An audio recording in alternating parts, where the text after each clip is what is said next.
Morning, chaps. How the devil? Hope all is well across the pond. How's everyone doing? Good weekend, I hope.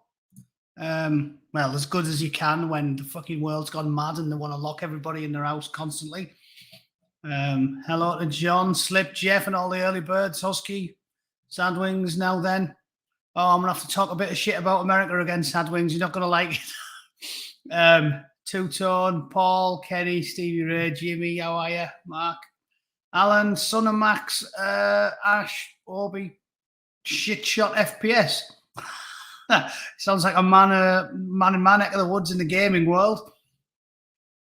Jim Flowers, Chris, Paul, James Glass, Mark Goodall, Stone, Ginger Mongoose, Kev Wright, 51 North. Now then, right, that's the Oxbridge presentries over with. The shit I want to talk about America, Sadwings, is because Mrs. Bootneck wants to stay in California. I don't think we're going to be moving again anytime soon. So we're looking at buying a place. And I didn't realise how much you get the piss took out here in the United States. I always thought poll tax, which is now council tax, was like a massive scandal. And I was like, oh, good old America, you don't have to put up with any of that shit. What I didn't know, hello, Pistazzi. Thank you to all the Twitchers, by the way,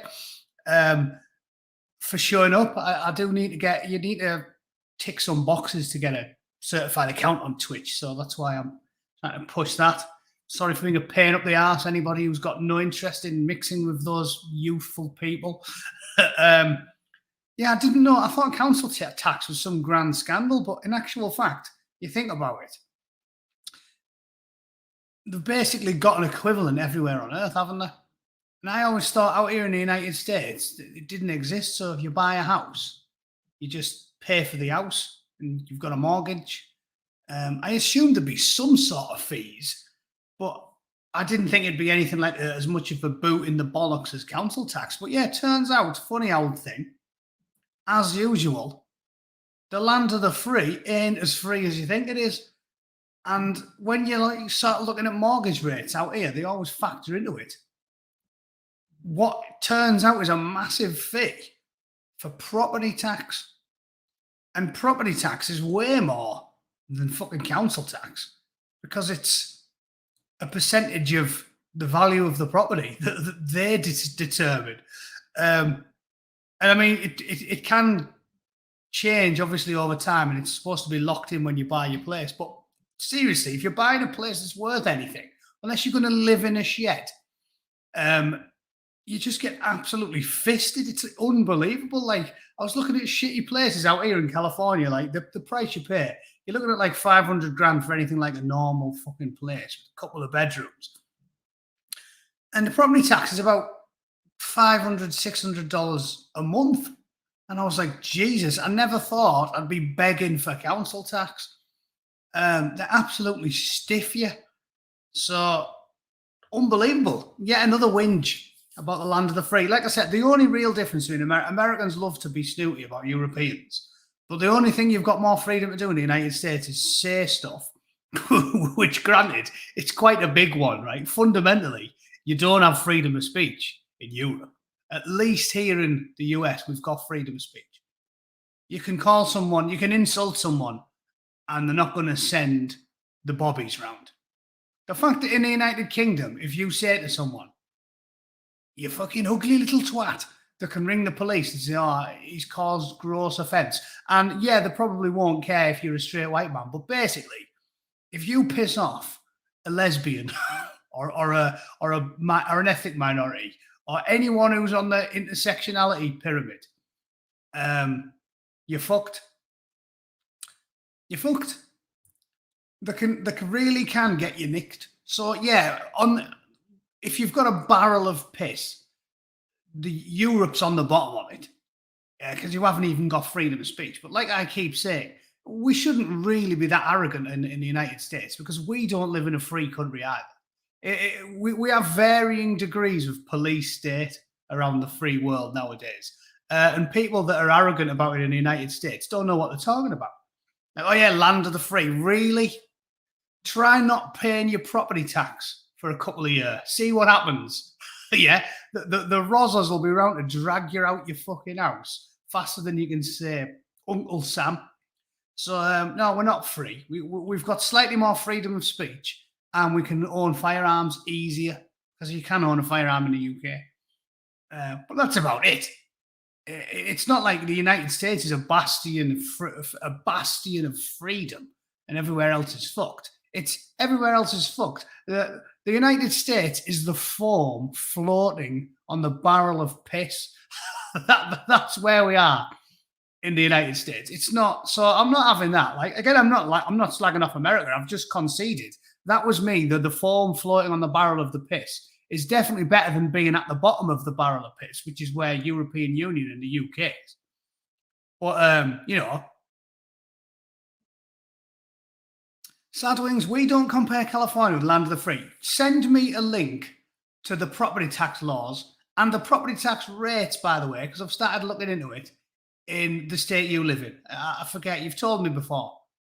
I guarantee it's the same. You pay property tax, which is probably high. And if you don't pay your property tax, you're fucked. So, like, it's the same. I know I'm always sticking up for California out of self-interest because I like an argument and I live here. So I'm like, let's have a debate about it. But like I said, if you're not living in one of those bastions of bluism like San Francisco or Los Angeles or San Diego, you're just in red California, that ultimately the difference is negligible. The only thing I think is different is you can't have an AR-15 here. You know, for some reason they hate that weapon, even though it's not fully automatic. They call it an assault weapon. It's like if you caught, the term doesn't exist. There's not really any such thing as an assault weapon. What is that? It looks a bit like an assault rifle, but it isn't one. That's a bollocks term. Yeah, but what state do we live in, Sadlings? Because seriously, I googled property taxes in the United States, and California wasn't even the highest. Amazingly, California wasn't even the highest. I'm assuming because the property value is so fucking high. It's outrageous. And if they did that, no one would ever be able to afford a house. Every one of us would be living in the tents with all the fucking crack whores in San Francisco.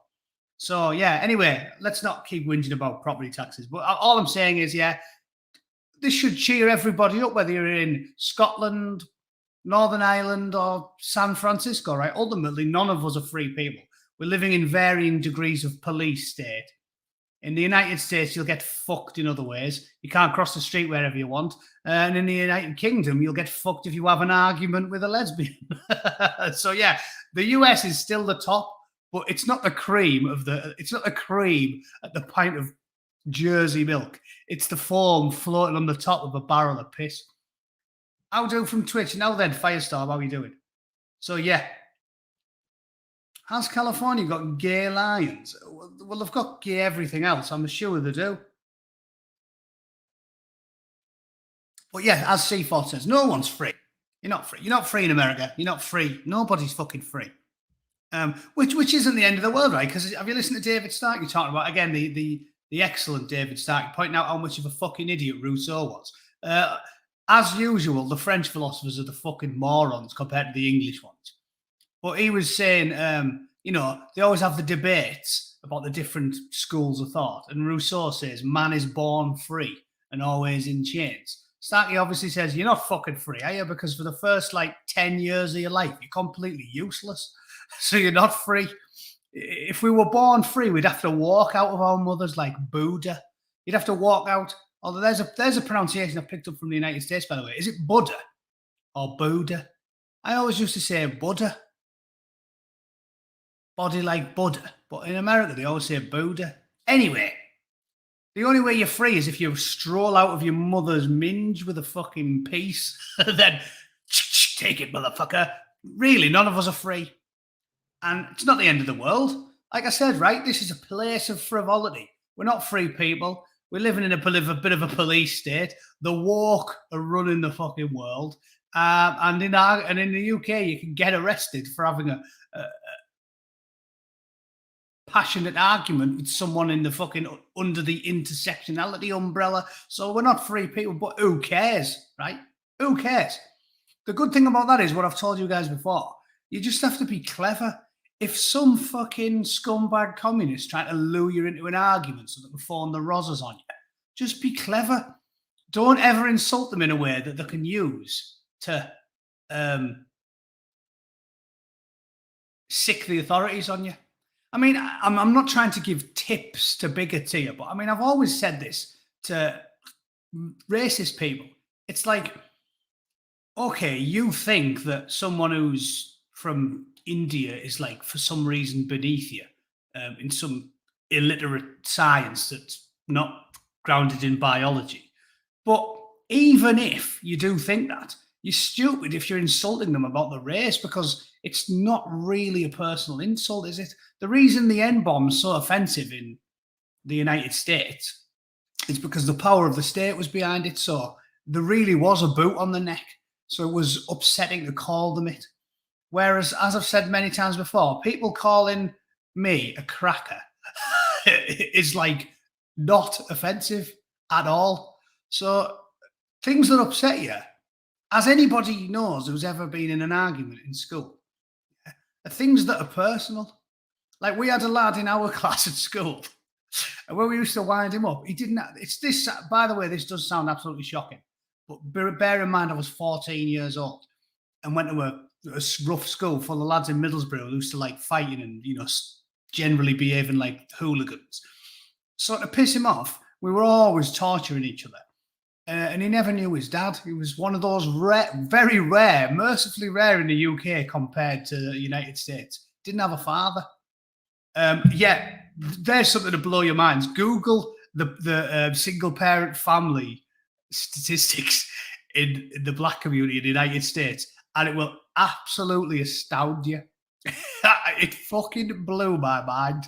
You know, Thomas Sowell said that's the whole reason why everything's fucked up in the United States. He was saying how in the black community they were doing fine, and then the lefties pushed the welfare state, and the black community was like basically at parity with everybody else. And then basically all the lefties said, what you want to do, ladies, is you want to get yourself gorilla fucked up against a dumpster by a stranger.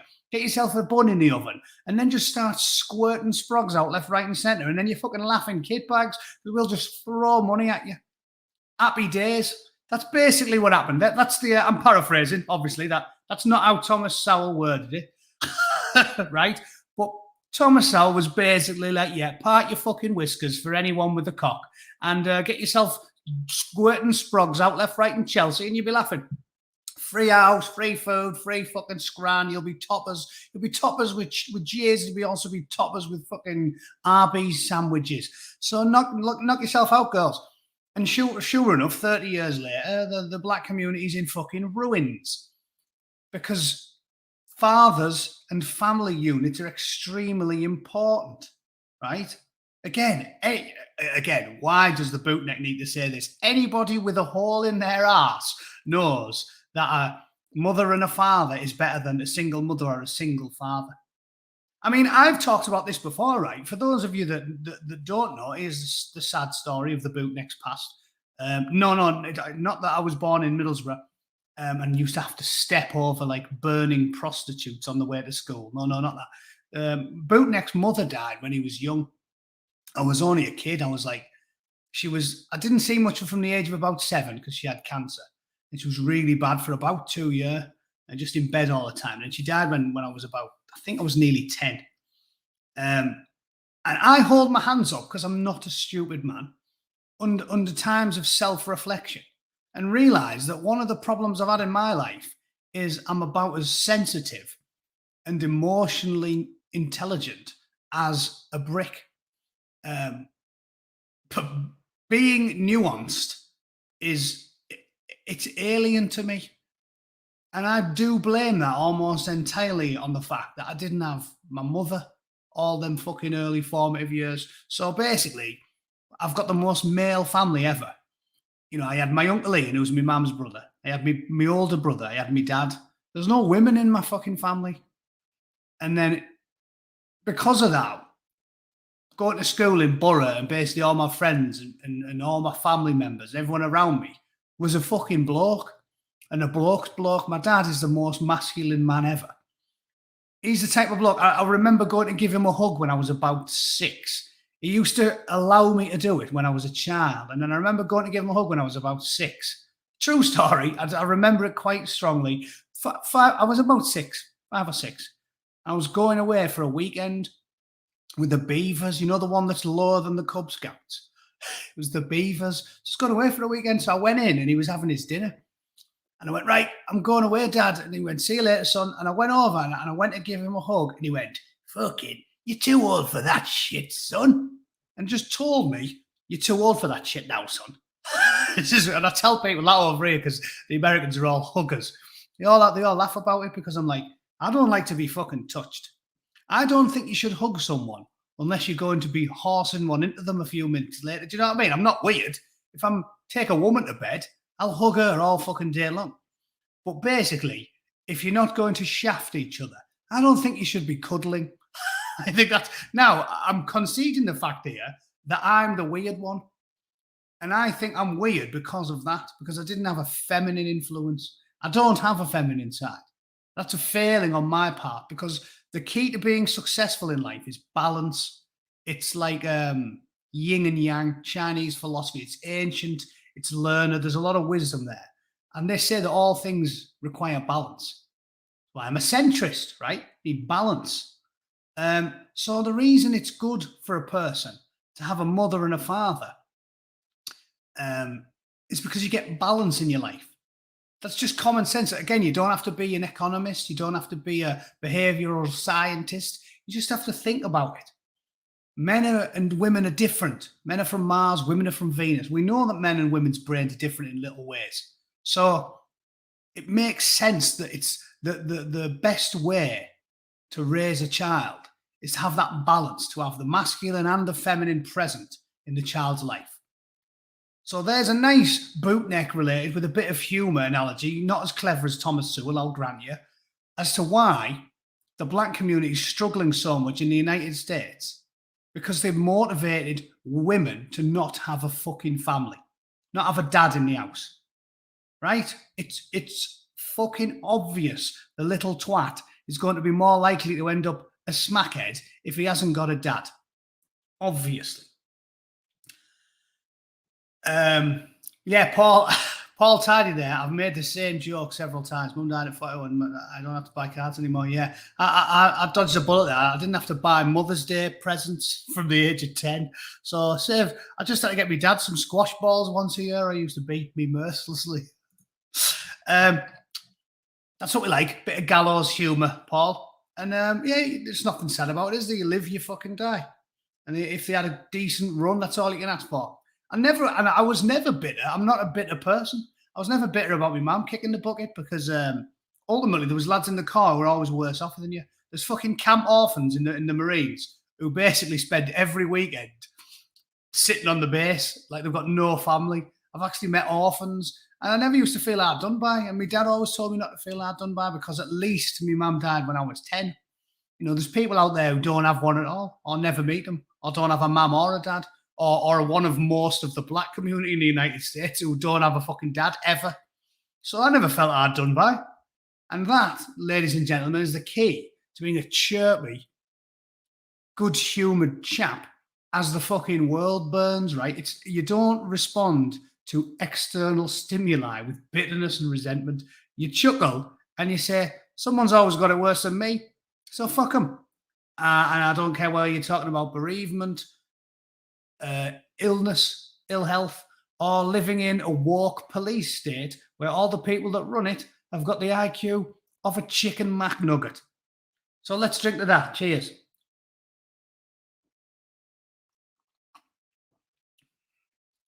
Cheerfulness in the face of adversity is, of course, a bootneck trait, and I believe we've all got it in spades.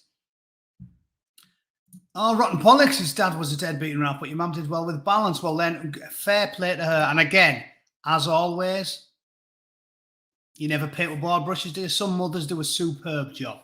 But life ultimately is a numbers game. And the numbers prove that the optimum way to raise a child is with two parents. It's one of the reasons why I'm not completely against the idea of gay marriage or gay couples adopting. I think we'd have to see long-term statistics from it. But my innate feeling, just using my common sense, would suggest that a mother and father is the optimum solution. But it's probably better to have two fathers and two mothers than it is to just have one parent. Because in relationships, you usually have a lot of differences, right? I talk shit constantly. My wife's very quiet. In most relationships, you have differences. So if you have two blokes raising a kid that they adopted, it's probably better for the kid. It's probably going to still get a more well-rounded upbringing than if you just had one parent. So I know that might annoy some of my conservative viewers, but I'm leaning towards that. It might not be as optimum as a mum and a dad, but it's probably better than just one, because you'll get both personality traits. Hopefully, it'll be slightly different in the pair of them, and then you might get more of a well-rounded upbringing. Again, that seemed perfectly logical to me. Don't know if there's any statistics behind it we can read, but that's what I'm leaning towards because it's common sense. Right, anyway, shall we do some fucking news? I was just talking shit for 20 minutes. There's a few things I want to talk about today. I have, of course, dutifully lined them up before I turned on. Two drag queen dads. Yeah, it probably is confusing to the child. The other thing I would say, though, with regards to that, is children are a lot cleverer than you think they are. I've always, whenever I'm asked advice from people about counselling a child, I always tell them that. I think kids are a lot smarter than you think they are. Certainly, one thing that was upsetting to me when I was a kid was that I did know my mum was fucking doomed by about the age of 8. And they never really sat me down and explained it to me. You know, it was always like, oh, fucking, maybe she'll get better, but they didn't really talk to me about it. And yet I fucking knew. So I think kids are a lot cleverer than you think they are. So possibly confusing to the kid. But like I said, if you've got a masculine dad and a feminine dad, I think that's going to be better for your general upbringing because you'll get both perspectives on things than just one burly, hairy-arsed welder from Middlesbrough who, every time you go to him with a question, his answer is, kick fuck out the deaf cunt. Because that was basically the upbringing I had. I go, Dad, I love it's good. And what you do is you go down there and you say, oh, you deaf cunt. And then when he's not expecting it, you fucking nut the cunt. And then you give him about 15 or 20 boots in the face. And then you don't want to do any serious damage. When you think he's had enough, move down to the body for a little bit and then you leave it there. And then you'll never have any fucking problem with bullies, son, I'm telling you. Now, I'm not saying it wasn't all right, but I think I could have done with some of my mother's wisdom there. Because that was how I dealt with things in life. And yeah, looking back, probably not an optimum solution. So, right, let's stop talking about that shit.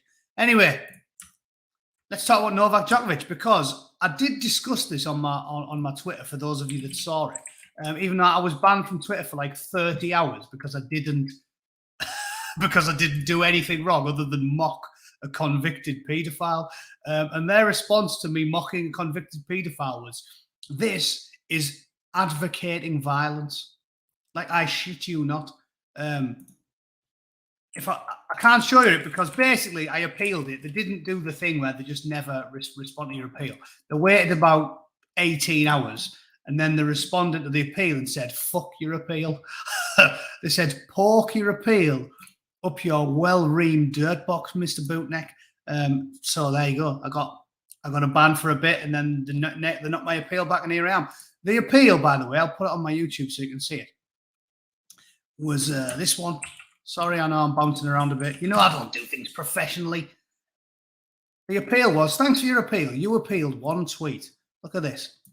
It was, I think my mistake was saying the dreaded M word out loud, which, as you know, on YouTube, I'm never stupid enough to do. But I put one of the first ever...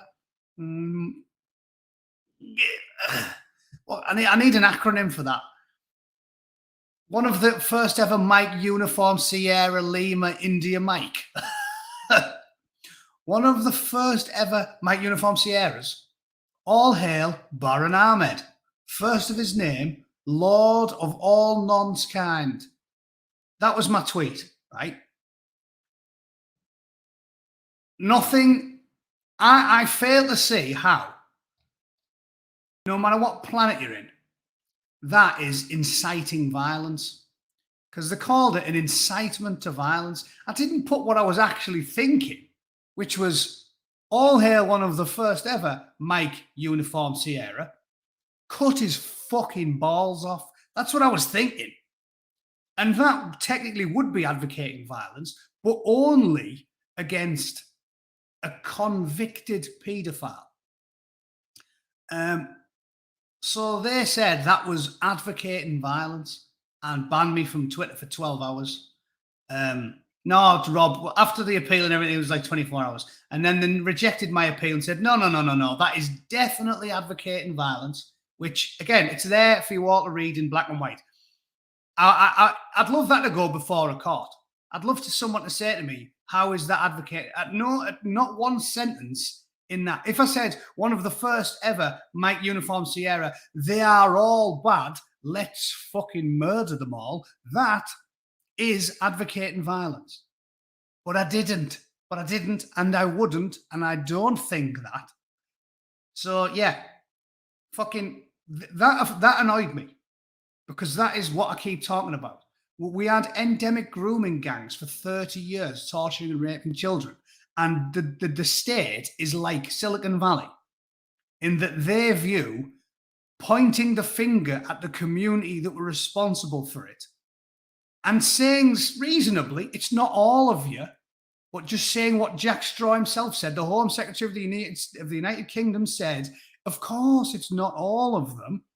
But what we're saying is their belief system teaches that people that aren't following the same, practicing the same faith, aren't as valuable as people that are. That's why the only people that got attacked were girls that didn't practice. Not a single victim wore a burqa. Not a single one. Jack Straw said this. This isn't controversial. And for that tweet, I was axed for promotion of violence. There is no way you can read that short sentence and come to that conclusion at all. So it's there in black and white for all the world to see, and allow this to be my testament. That isn't advocating violence at all. No violence is mentioned. In fact, it's sarcastic praise, if anything else. It's one of the first ever lords. All hail him, first of his name. So this is what I'm getting at. The state is Silicon Valley is just an extension of the fucking state nowadays.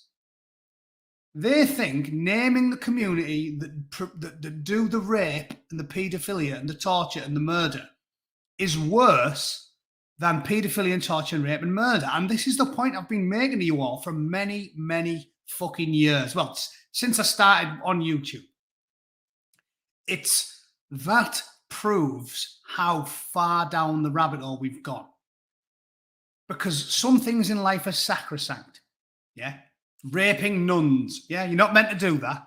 You don't have to just ask a poll. It's not like, do you think Extinction Rebellion's a good idea? It's some things we just know will be condemned by everyone. Yeah. Punching an old disabled woman in the face. Yeah. We all know that's bad. And even worse than raping nuns and punching old disabled women in the face is, everybody knows, harming children, because children are innocent. Again, I'm an ENTP. I like to think logically. I would even question, why do we think why isn't it acceptable to hurt children? I like to think through everything. I don't like to take anything on faith. So you can think through that. Why is it? To philosophize. Why is it wrong to hurt children? Well, because we all know the answer. It's wrong because they're innocent. Adults aren't innocent. Every one of us has done something shameful. The reason everybody agrees that children are sacrosanct and should be protected from harm is because children are innocent. So there is no worse crime than torturing and hurting a child. And everybody knows it. No worse crime. Nothing. Rape, murder, nothing. There is no worse crime than hurting a child. And the state and Silicon Valley prefer the torture, murder, and rape, systematic torture, murder, and rape of thousands of children They prefer that than talking about the people that did it. I can't put it any clearer than that. The state, the Home Secretary, the Prime Minister, the College of Policing, the BBC, MI5, MI6, the woke establishment, Silicon Valley, everyone that matters. They sacked a Labour politician for daring to talk about it. Everyone that matters and controls the purse strings and walks, stalks, slithers the corridors of power prefers the torture and rape of children to talking about the community that allowed it.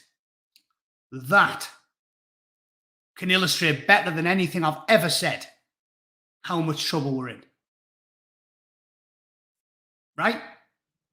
If you will allow that, you will allow anything. If you will allow the torture and murder of children, you will allow anything. Gassing babies. Yeah. Is that worse than torturing and raping children? It's no worse. Torturing, raping, and killing children systematically, and the state allows it and assists in it. And what do they do? Go after fucking Tony Romo because he said, hang on a second, they're letting people torture and rape kids here. Fucking get the bastard. They sicked the state on him. The bloke who said, because he said it in a slightly ineloquent manner, they went after him. I mean, why do you have to be eloquent? Why do you have to be eloquent? If I see a bloke fucking a 2-year-old, I don't have to say, I say, officer, I believe that a gentleman appears to be sexually abusing a minor at some point. No, you could be able to just go, fucking hell, some cunt's bumming a kid. The copper should still go, yeah, we'll talk about your language later, mate. I'll just go and unplug the nonce from the fucking bed.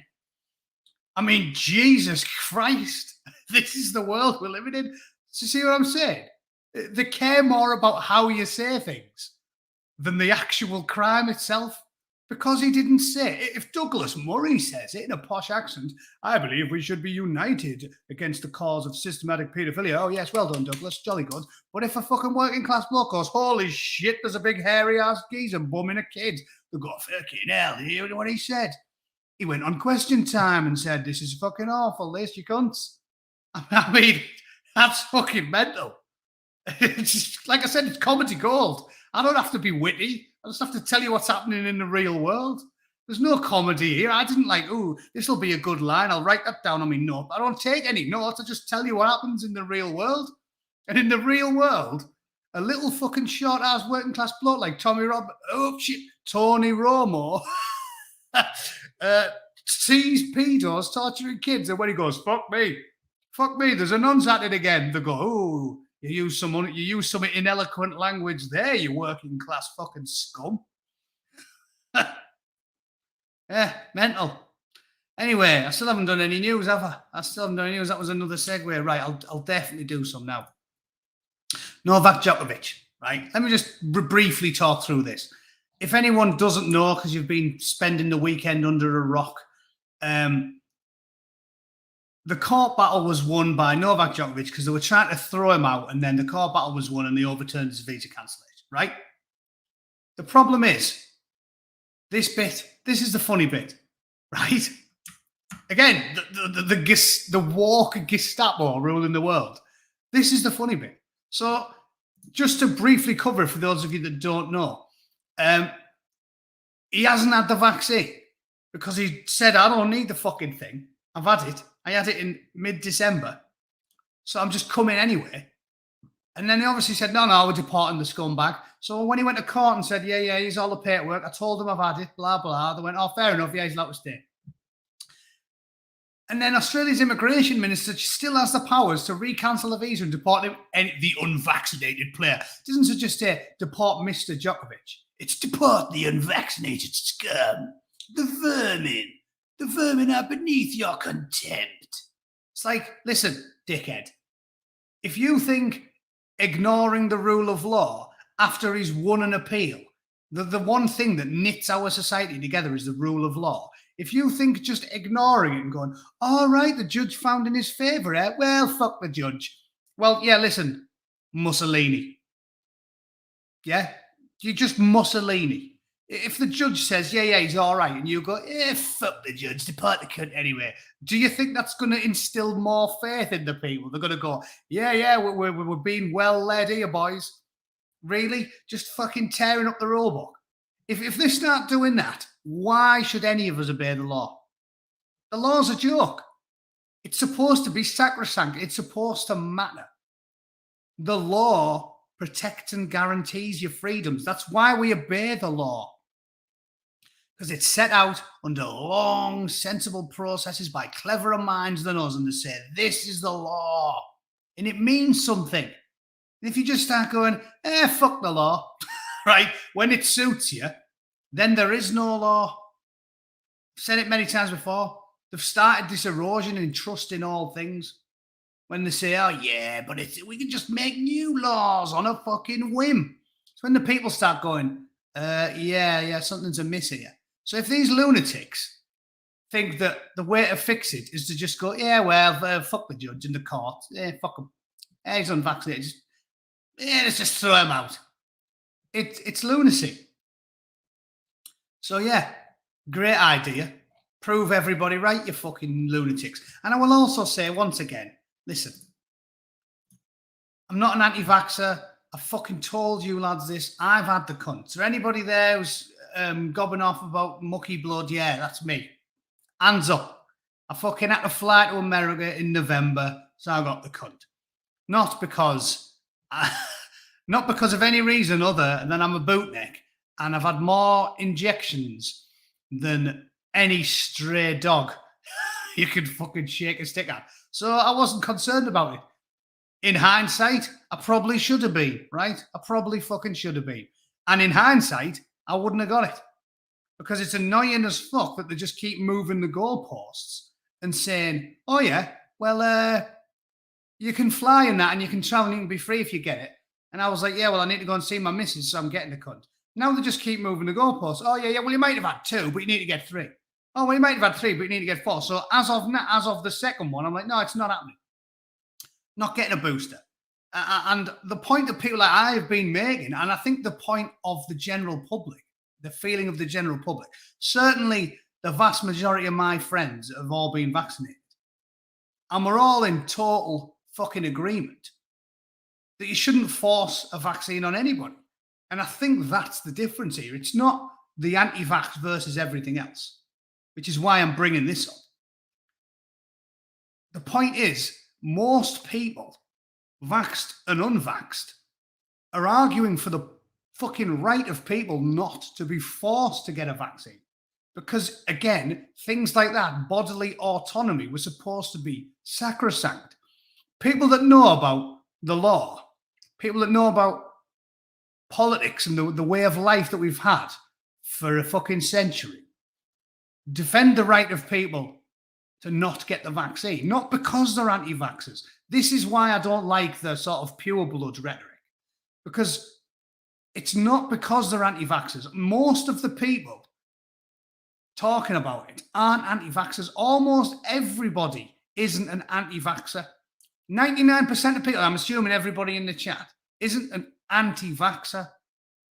You're an anti-compelled to take a fucking jab in the arm.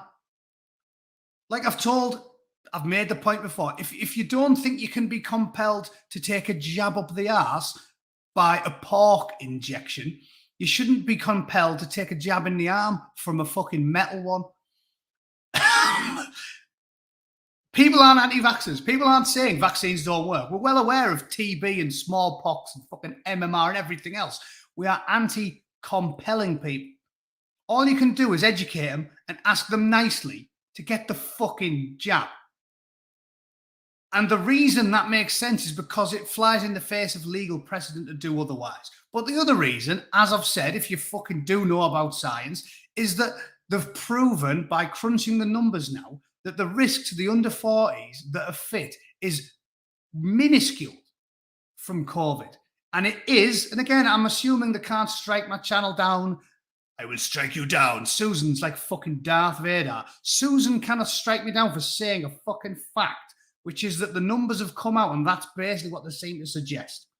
If you're over 40 and you're a fat knacker, COVID's more dangerous than the jab. But if you're under 40 and you're fit, the jab may give you more complications than COVID would. So the evidence suggests, I'm not following any fucking mandate, I'm just telling you the evidence. The evidence suggests the risk has to be managed by the individual. And somebody like Novak Djokovic, who's a 34-year-old athlete, he's fit as fuck.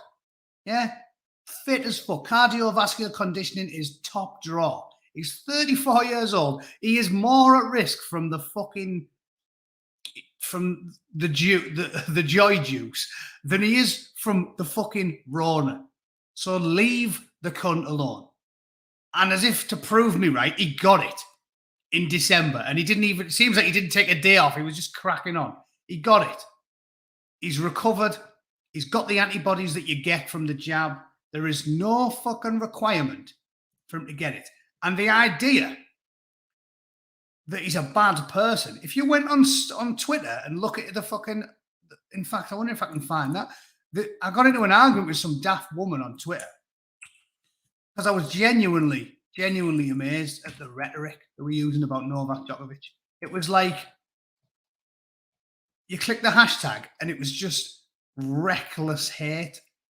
Again, quoting Theoden, what can men do against such reckless hate? It was just reckless hate. That was it. The deranged hate under the Djokovic out hashtag really makes you see how easy it is to drive the public mad. People who say, I don't understand how the Germans did it, there's your answer. 9 out of 10 would gas babies if the state put a wee bit of effort into conditioning them. That is a fucking fact, ladies and gentlemen. Cleverer minds than me have made the point, right? You remember Jordan Peterson talking about it, saying, oh, everyone says, oh, yeah, the Nazis. I can't believe the Nazis did that. Yeah, because the people who were the most bold to say it, because that's the thing, isn't it? I'm the one who I think I've got a strong will and a strong mind, and I think my life's proved it. And I'm willing to concede that maybe if the Nazis were in charge and they conditioned me, I'd be willing to fucking shoot people in the head on a whim. It's always the ones who gob off the most on Twitter, the Guardian readers, who are like, oh, no, my virtue is pure. I'd never do anything terrible. You know for a fact they'd be the ones queuing up to fucking shovel the babies into the ovens in Auschwitz. There'd be Owen Jones and Ash Sarkar. I'd be like, fucking get in there, you little twat. They'd be like the fucking workers at the turkey factory, you know, the ones who were caught like twatting the fucking turkeys with a shovel. So Ash Sarkar would be bawling the babies at him, and Owen Jones would be patang, shoveling them into the fucking furnace. You know they would, because the ones who gob off the most loudly about the virtue are always the most fucked in the head. Like I've said loads of times, the guys who will walk on Twitter going, women are beautiful, delicate, sacred creatures and should always be treated like the glorious pearls they are. They're the ones who've got 4 women chained to the radiator in the fuck dungeon under the house. It's always the same. And blokes like me who are like a little bit un-PC and occasionally say, oh, get your baps out, love, when you're in a nightclub. We're the ones who never get done for like rape or sexual assault or being rude to fucking women in a fucking sexually aggressive manner. It's like, it's always the same. The ones who cry about the virtue constantly are always the worst people. And the unmitigated hatred for Djokovic was mental. I was looking at it the other day and I was just amazed. It was literally hundreds of thousands of people saying, fucking kill him. It's proper, just hatred. So yeah, now the sensible people are coming out now. He's won his fucking... Oh, look, shame on Australian courts. Can't believe how they bow down to money. I won't be watching the Open ever again. Oh, no. Yeah, cheers. It was just unmitigated hatred. And then some dippy mare was having a go at me. What she saying? Let's have a look. Let's have a look. Lots of tweets showing the support when I was being... Oh, yeah, there's one I called Ja Obergruppenführer. This is the one. Because I was talking about Djokovic and she said, what utter nonsense. Djokovic has brought all this on himself. He has been a reckless and arrogant fool. Let him face the consequences of his actions. A reckless and arrogant fool. A 35-year-old athlete Going, yeah, I don't think I need a jab. No, I'm an athlete and I've already had COVID. Reckless and arrogant fool, let him face the consequences. I was like, ja, Obergruppenführer. These people are fucking lunatics. And like I said, you just have to go on Twitter and read the madness. And it's fucking the comedy writes itself. They're maniacs. The ones who signal the virtue the most aggressively are fucking deranged. The woke are deranged. If you, the short version is, if you consider yourself to be woke, you're mentally ill. You're rash, arrogant, judgmental, ignorant. It's funny, they're always arrogant and ignorant. That's the unholy duo, isn't it? Because if you're arrogant, you think you know everything. And if you're ignorant, you're a fucking idiot. You don't know anything. And they always manage to couple those two together. If you woke, you are mental. It's like a deficiency in your brain. The shrill, aggressive, self-righteous, judgmental as fuck. Everyone's a fascist. Everyone's a Nazi. Everyone's a racist. And I've made the point many times, which I'll end on because it's fucking nearly an hour I've been talking shit. The reason they're so dangerous is this. And I think this is a good place to stop it. The reason they're so dangerous is this. We view the woke to simply be fools. Naive fools, indoctrinated fools, ignorant, arrogant fools. But the woke firmly believe with every fiber of their being that you are evil, pure evil. They believe everything you believe is down to malevolence, right? They think you utterly despise and hate that which is different from you. They think you hate, despise people from ethnic minorities. They think you despise people that happen to have a different sexuality. They think you despise people that want to save the planet. They don't realize you simply have a political disagreement about the most sensible, achievable, pragmatic way to run the world with as little risk as possible. They don't realize that we simply think, you know what, the world's not too bad. And if we upset the apple cart too much, we're all going to starve to death. They don't believe that. So just think about it. If you're ever wondering about the motivations, that's why we're in this mess. Because we think they're stupid, but they think we're evil. And if you're under any doubt as to why the gulags fill up and the body counts end up in the tens of millions, there's your answer. Because, ladies and gentlemen, which one of us saw Star Wars and thought, that guy's evil, the fucking fucked up guy in the little hood, he's evil. I don't think anyone should hurt him. Right? If you're evil, very, very, very easy to fall into, well, kill them then. Well, just kill them then. If they're evil, we have to kill them, right? If they're evil, we have to kill them. So, well, that is why the gulags fill up, and that is why the woke are a murderous bunch. All right? I think that'll do us for the day. Thank you for watching, especially everybody on Twitch. Like it and share it if you can be asked. And I'll come back tomorrow to talk more shit about the maniacs that are currently running the world. Especially Kamala. Mark Stein made that quip. I stole that off Mark Stein.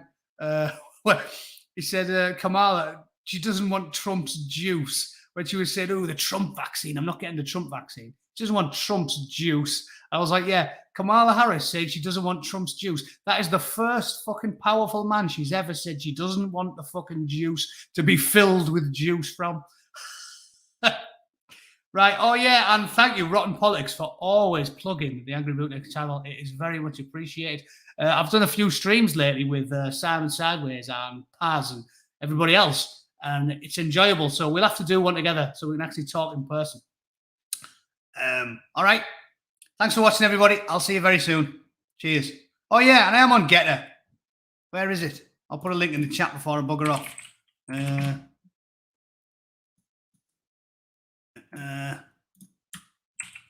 There it is. for anybody still here.